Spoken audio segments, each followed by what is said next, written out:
Merci. La parole est à Jean-Luc Blunven. Merci Madame la Présidente, Mesdames et Messieurs, les chers collègues. Ma question s'adresse à Monsieur le ministre en charge de l'enseignement supérieur et de la recherche. Le 10 décembre 2014, Monsieur le Premier ministre, dans son discours à Brest, annonçait le transfert du siège de l'Ifremer à Brest. Cette annonce était intervenue un an après la signature du pacte d'avenir pour la Bretagne, l'occasion de rappeler les engagements financiers de l'État en faveur de la Bretagne.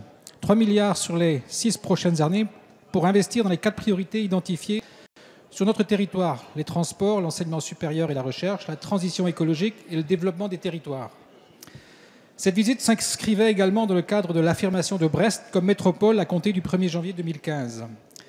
Il est à ce jour difficile de mesurer à quel point l'obtention de ce statut sera déterminante pour l'avenir de notre bassin d'emploi et plus largement pour l'équilibre de notre région bretonne. Ce qui est certain, c'est qu'aujourd'hui, l'accession de Brest au statut de métropole a ouvert de nouvelles perspectives.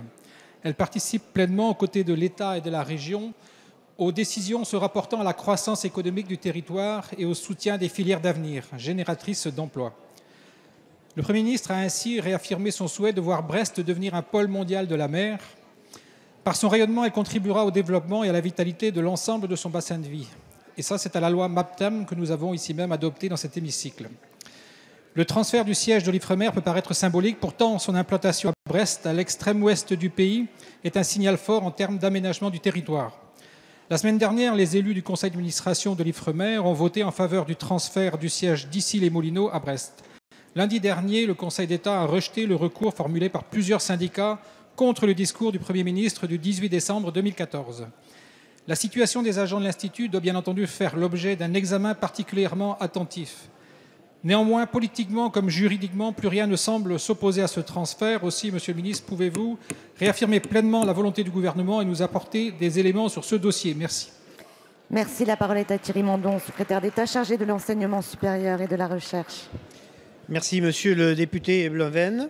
Vous avez raison de rappeler que c'est en décembre 2014, dans le cadre du pacte d'avenir pour la Bretagne, que le gouvernement a prévu, avec les collectivités territoriales concernées, le renforcement de l'attractivité de la métropole brestoise dans le domaine des sciences et technologies de la mer pour conforter sa visibilité de pôle mondial.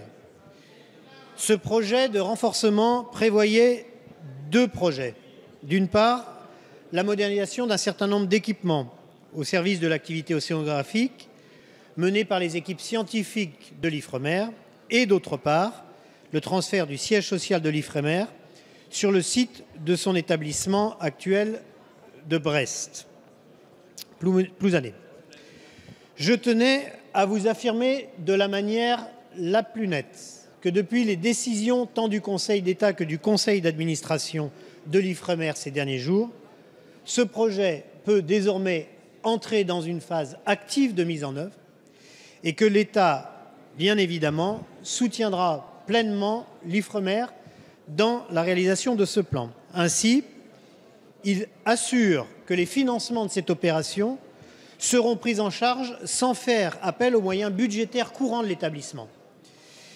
Et nous veillerons à mettre en œuvre toutes les solutions pour les personnels de manière à ce que leurs solutions et leur situation professionnelle soient traitées avec le plus grand soin. Toutes les responsabilités gouvernementales, toutes, seront prises pour que le renforcement de la visibilité scientifique et technologique de la Bretagne prenne corps et pour que l'Ifremer, qui pilote ce dossier, acteur clé de la visibilité de cette visibilité, puisse pleinement y jouer son rôle en accompagnant l'établissement et son personnel au cours de cette opération. Merci. La séance des questions au gouvernement est terminée. La séance est suspendue.